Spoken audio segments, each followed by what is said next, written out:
আজি 20 জুন অৰ্থাৎ কলাগুৰু বিষ্ণুপ্ৰসাদ ৰাভাদেৱৰ মৃত্যুবাৰ্ষিকী আৰু মই ভাবিলোঁ তেখেতৰ এখন পৰ্ট্ৰেইট কৰিম। সেইবুলি মৃণাল আৰু মই আহি পালোঁ এটা বিহপুৰীয়াৰ সমীপত থকা পৰিত্যক্ত ঘৰত। আমাৰ বিহপুৰীয়াত এনেকৈ ছবি আঁকিব পৰা ৱাল খুব কম আছে। ওচৰৰ পৰা মৃণালে এখন টেবুল আনিলে যাতে তাত উঠি পিনে ছবি আঁকিব পাৰোঁ।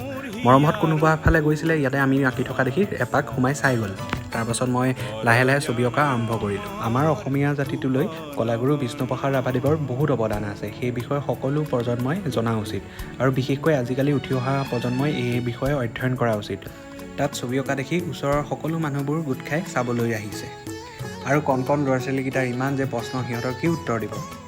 এনেকৈ ছবিখন সম্পূৰ্ণ কৰিলোঁ আৰু শেষত লিখিলোঁ ডাক কমৰেড। এনেকৈ তেখেতৰ ছবিখন কমপ্লিট কৰিলোঁ আৰু তেখেতক শ্ৰদ্ধাঞ্জলি জ্ঞাপন কৰিছোঁ এই ছবিখনৰ জৰিয়তে। বাকী আপোনালোকে কেনেকুৱা হৈছে ছবিখন কমেণ্ট কৰিবলৈ নাপাহৰিব।